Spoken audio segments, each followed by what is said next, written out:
Hello everyone, how are you doing today? My name is Tony Gauze. I'm the fire chief for the city of Santa Rosa.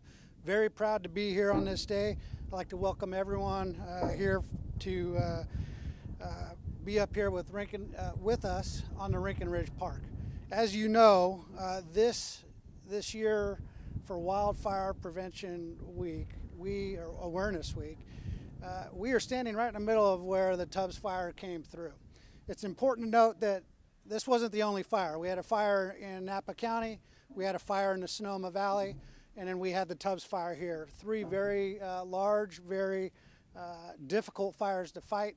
I will tell you that it could not been fought as well as it did without all the cooperators behind us. Everyone in Sonoma County was on that night working, all the volunteers, every district, every city, CAL FIRE. Everyone came in and did what they could. So I just couldn't be more proud of our community during that night. With that said, we need to focus on a few things. This is Wildfire Awareness Week, right? So that's for all of us to be engaged, to be aware. I'll say this Friday, we have a little wind event coming up.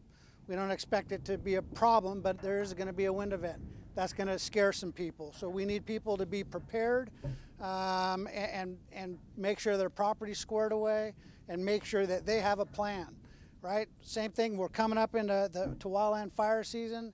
We will be soon going to our first grass fire. And we need everyone to pay attention to what's going on with the weather, pay attention to where they're at, listen for different alerting systems that are out there, whether it's SoCo Alert or Nixle.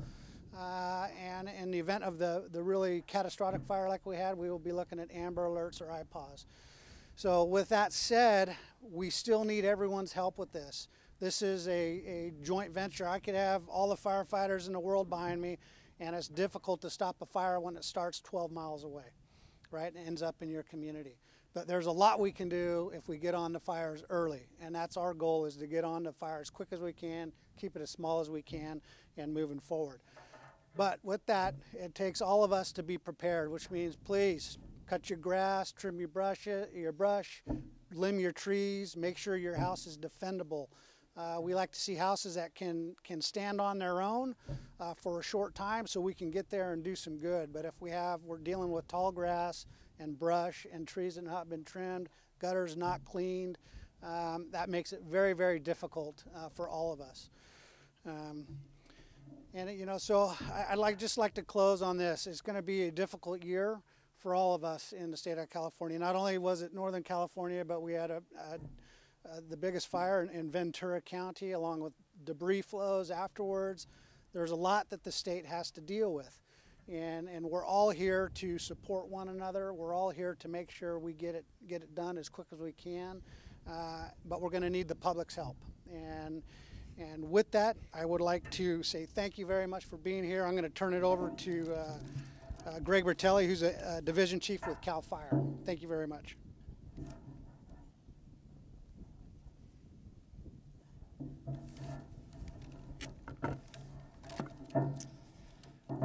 Last year, California experienced one of the worst fire seasons in history.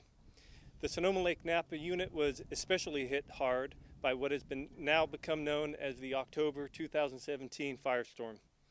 The Tubbs fire alone destroyed 5,636 structures, making it one of California's most destructive fires in California history. Fire defense is self-defense, and it takes all of us working together. We need residents in California to create and maintain their defensible space. I have been witness to embers traveling up over a mile in front of the main fire. Therefore, it's important not only to create your 100 feet defensible space, but also to harden your home from fire. It doesn't matter if you wear a uniform or not. All of us are concerned of how severe this summer and fall will be for 2018 fires. CAL FIRE and our cooperators will continue to be committed to safeguarding the public and defending your homes. We need your help by doing this, by hardening your homes and having an evacuation plan for your family and your pets, by fire hardening your homes, having a plan to evacuate if the need arises. You know that you've done all that you can to be prepared. Together in a preparedness, we can continue to heal and have greater peace of mind as individuals and as a community. I'd now like to introduce Matt Diaz, the Executive Officer, Board of Forestry and Fire Protection. Thank you.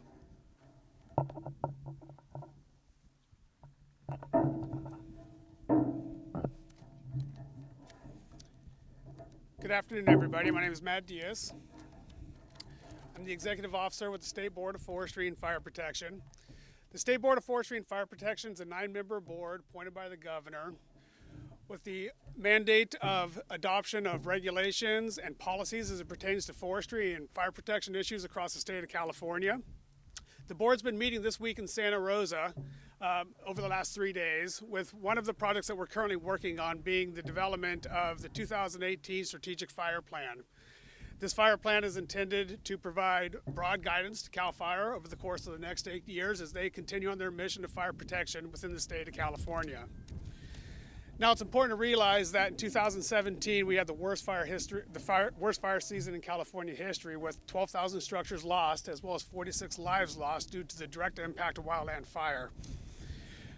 The trends indicate that wildland fires are becoming larger, they're becoming more destructive, and the year-round fire season is now upon us, where in the past it was recognized that the fire season was a narrow portion of the year. It is now a year-round event.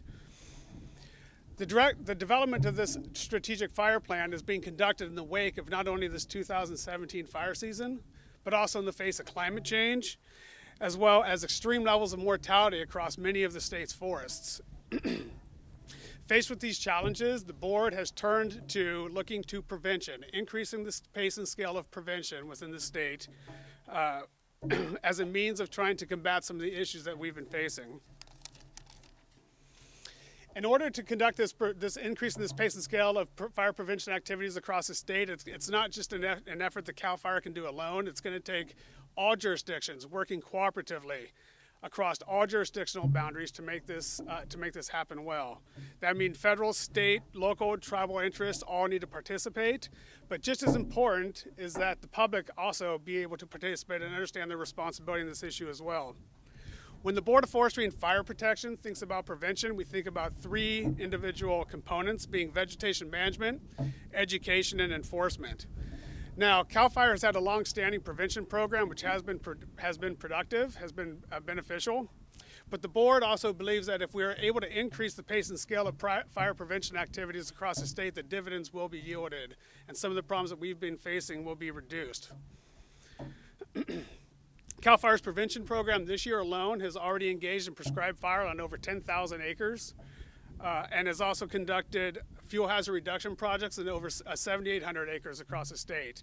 In addition to that, and in the realm of enforcement, 115,000 inspections have been conducted on structures to assure that defensible space has been maintained.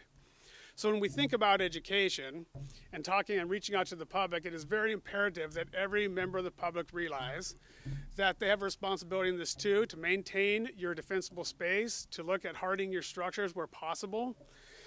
And the board is hopeful that if this message is able to get out, that over the course of the next 8 years, that we will have a heavier-handed impact on the issues that communities like Santa Rosa have faced last year. So with that said, I'd like to pass the podium over to James Gore, County Board of Supervisors for Sonoma. Thank you. Thank you very much. Appreciate it. Thank you for the opportunity to be here. About 7 months ago, to the day exactly, a fire roared over these hills, the Tubbs Fire, and it took not just our sense of reality away from it, it knocked us in the face. It burnt more than 5,000 homes of our residents here in Sonoma County. Some people go back and they think, oh, well, in the 1964 fire season, there was something very similar. It's called the Hanley Fire.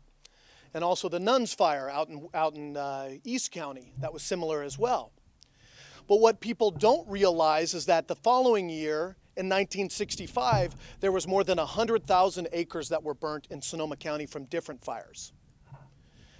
Today marks a day for us where, as we continue to fight our way back towards recovery and resilience, where we need to use the example of what we have been through here in not just Sonoma County, but throughout the 707 district in all of these areas of Napa, Mendocino County, Solano, Lake, and use this as an opportunity to say, all of you, we challenge you to learn from our lesson. Don't wait for this to come and smack you in the face. We should have learned our lessons from Santa Barbara, from San Diego, from Oakland, from all these other places around this state. We can't own the past, but we can own the future. So in saying that, it's Wildfire Awareness Week.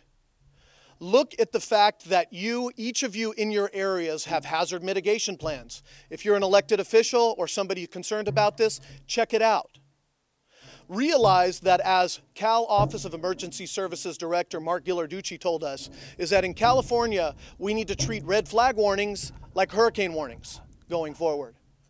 That doesn't mean you go and just look at the wind and worry with sweaty palms about what's going on. That means you go and you remove burnable things from around your house. That means you also go and get your go bag ready. That doesn't mean you have a petrified fear about you. It means you're vigilant and you're ready for what's coming. That's what we need to do as a community going forward. I want to ask my colleague, Supervisor Shirley Zane, former chair of the board, to come up here and join me. I want to ask the mayor from the city of Santa Rosa to join me. There's two people, if you can come stand up here with me just real quickly. You know, we have gone through this together, and what this fire showed us is that jurisdictions don't matter, witch hunting doesn't matter. You just have to get to a point where you resolve to say whatever is needed, we need to surpass and surmount, and our communities depend upon us. So I ask everybody to take personal ownership on this movement going forward. Know what you need to prepare your families in this fire season. Understand that we are all at risk of earthquakes and other emergencies as well. Understand that while we fight to get government and our civic organizations and everybody ready for this new normal that we confront, we cannot do it alone. We need citizen preparedness, civic focus, and responsibility to help empower people to own their own futures. Our kids depend upon this. Climate change does not have to be an ultimatum for death or an Armageddon scenario.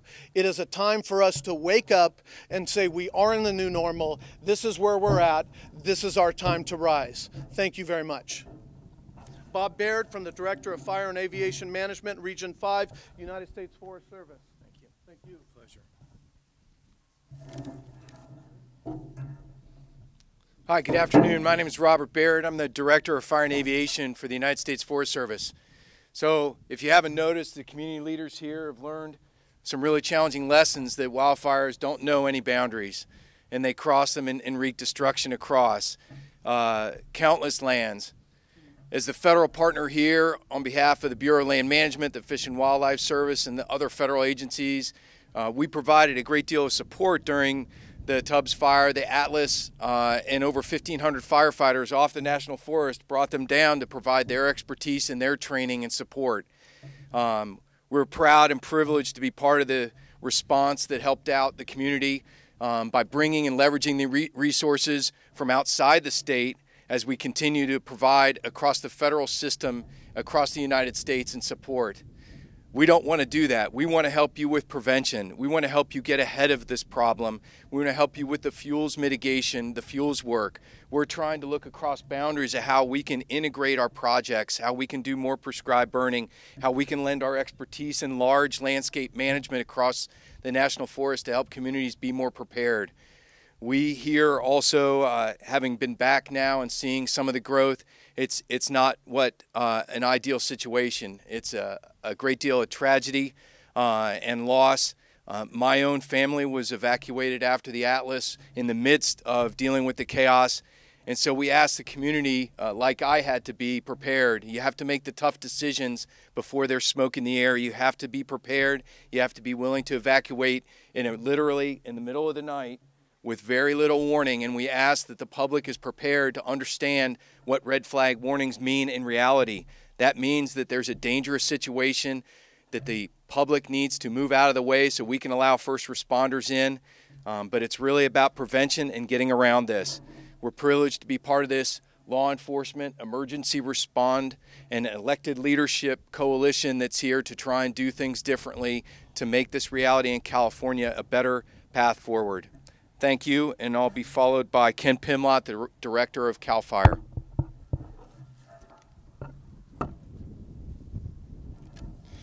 Thank you, Bob. And again, Ken Pimlott, Director of CAL FIRE. And I really want to wrap up everything that was just said here. I certainly couldn't have said it better. The common themes and the critical messages here today is everyone learning from what happened last year, all of us taking responsibility to prevent tragedies again going into the future, and all we can do to mitigate the impacts. You've heard it. This is the new normal. It's not just here in the North Bay. Statewide throughout California, we are experiencing more fires, more acres burned, more homes destroyed, and just in general, more intense fires. That's the normal. That's what we're preparing for and planning for. It's not going to be the random occurrence anymore. It's going to happen. So we need to be prepared. And it's ironic that we're standing here today talking about ramping up into fire season when I'm sure everybody here in the North Bay feels like they've never left it. That we're standing in an area that's been ravaged by the Tubbs fire, still diligently working on cleaning up the aftermath and trying to get lives back together and put this community and so many of the communities here in the North Bay back together. It's going to be a long process, and from the state's perspective, we are certainly going to continue to be engaged with all of you until that job is done. And so we are not going to lose our eye on the ball from helping these communities get back. But at the same time, we're right back into critical fire conditions around the state again. We have been staffing resources all winter, primarily Southern California, but also in Northern California. And when these resources haven't been training and responding to fire starts, and yes, even with wet weather, we're getting fires throughout California in the middle of winter. Well, these firefighters are also out doing prescribed burning, fuels reduction. These are the very firefighters you will see coming up to your home, doing defensible space inspections, working with everyone to determine what you can do and help you identify what you need to do to clear around your home and make your homes fire safe. We will continue that effort as we ramp up into fire season. As everyone knows, that night of October 8th, 9th, next morning, was a very busy time in Northern California. We had almost 180 fires break out across Northern California in just a 2-day window. All of those fires were investigated, and while many of them were small, put out small, were investigated by engine companies, company officers, a number of them, as we know, we had over 20 large fires. All of these large fires have been investigated and are being investigated by a team and teams of investigators from CAL FIRE and our other partners. So I know these have been the questions that have been on everybody's mind for months now, as to how could these fires start? Where did this come from, and what can we do to help prevent these kinds of things in the future? Well, it has been obviously a long process, and everyone's patience in waiting for this is very much appreciated. What I will tell you is we obviously want to ensure that we have thorough, accurate work done on these investigations, and it takes time. These are very complex. In the course of all of these fires that were reported, we discovered other fires afterwards in the course of doing the investigations that were put out by firefighters, and they moved on to another fire.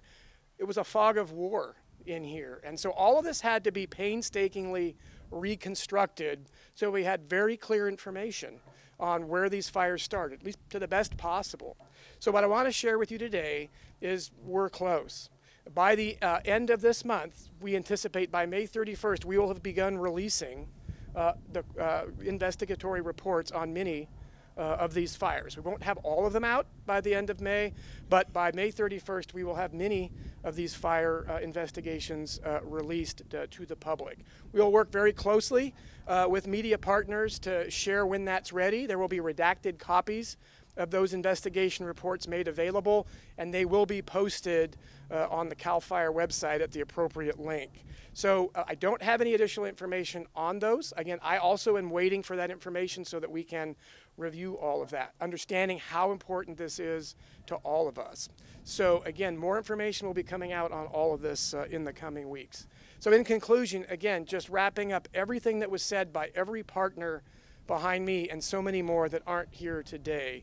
We're ready this year. Again, we will be bringing all the resources within California and outside from around the country, just like we did last year. But we need every resident in California to bring every resource you have available to prepare your home, put your plans together, and pay attention to weather and other changing conditions. So with that, that concludes the press conference. We're available here to take some questions either of me or members of the panel.